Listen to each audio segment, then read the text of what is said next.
Welcome back. I'm Elizabeth Shaw. I'm sitting here with Lauren Peterson. Lauren, one of my favorite topics ever is sugar. Mine too. And so is well, yeah, mine too. Until you wrote this article? I still love sugar, but the article did open me up. It's about the sugar workers in Nicaragua and in some other parts of the world, but mainly Central America. They're pretty much dropping dead from cutting sugarcane. What's causing it? Um, there is an unknown kidney disease. I think it's chronic kidney. It's like a chronic kidney failure, and it's of unknown origin, but the origins are pretty obvious. It's called pesticides and herbicides. Things that end with side, that suffix, it means to kill.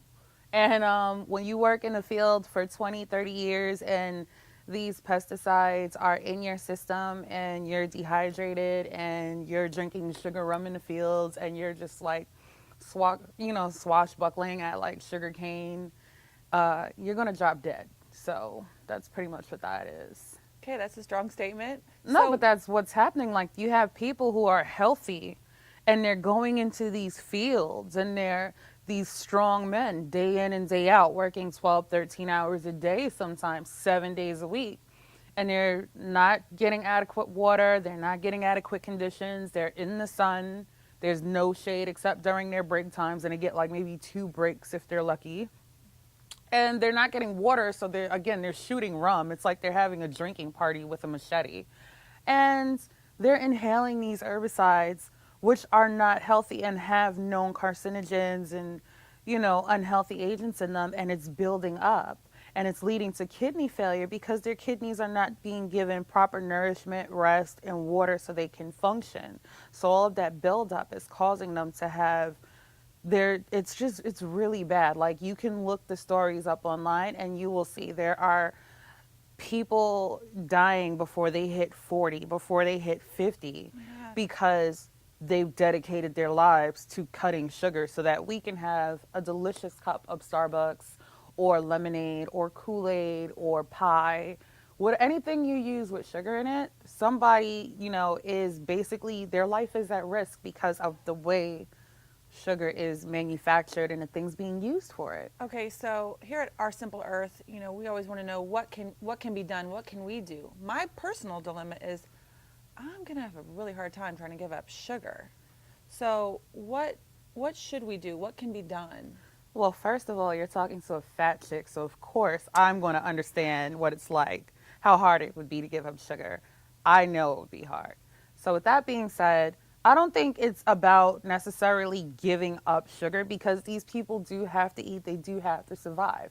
But there must be something done in terms of how we're sourcing it. Like one of the things to look at is when we go to Walmart or we go to the grocery store, we want to pay as little money as possible. But there's a trickle down effect. So, in order for us to pay as little money as possible, that means the workers are working harder than ever, producing more than ever, and getting paid less than ever.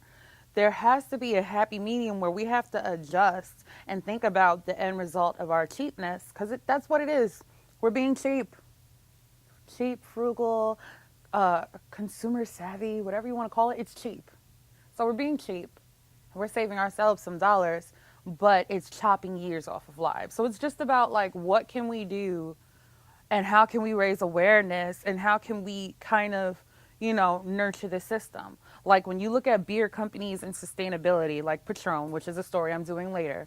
Patron, they take their waste and they actually use it so that it can actually nourish and sustain the fields that they're getting their tequila plants I from. love to hear that. And me too. And they're giving back, they're nurturing the system. I think for us it's just about how do we nurture the system because I'm going to keep eating sugar and so are you and Yes, so are the rest ma'am. of us until something better comes along and it's not. So it's about nurturing. Thanks, Lauren. Stay tuned for our next installment here at Our Simple Earth.